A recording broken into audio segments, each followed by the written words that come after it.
Evladıyla salam arz eləmsiz əziz görənlərin xidmətinə tərcümə şeirlərin ikinci qismətinə sizlərin xidmətində.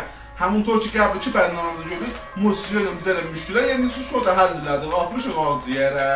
Musiyo mütəssifanın İrandan gələndə isti basıb biləz. Heyvan hər yeri pişibdir.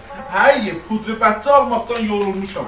Musiyo, please reading. Vardı İran fuf. Bə, İran xeyli fuf. Hələ qiymətlərimizi görürsən. Reading. Vardı ben ayda sebep beni aça ooo. Şair buyururlar ki, bağın bağ vaxtı, alçanın tuş vaxtı. Sənin qadayını almışdım, səqqəlimin ağ vaxt. Bana çağda banka açava çaçu ooo. Buyururlar ki, ənguştəri Yəməni, ənguştəri Yəməni, bülbül gəzər çəməni.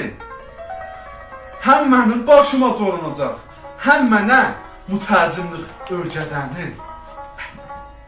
Reading. Bana banca ooo.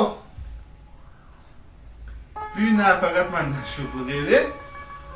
Buyururlar ki, motor alacam, qazlayasan, elə canımı yiyəcəyəm, ağlayasan. No. Yes. No. Bala köpəyoğlu, yes. No. Mən bu tərcümə No. deyirəm, yes. Götür!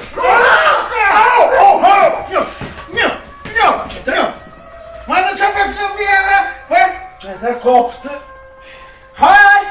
Fata çarpata ama çok fo. Yes yes. Agotası. Lokaşı. Mənə adam yığırsan, da? Mən- Mənə peşən yolmusan. Ha. Bir də günah məndədir. No. Geliyor. Səndə. Geliyor. Götür. Çok.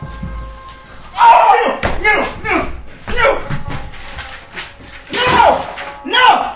Fuck.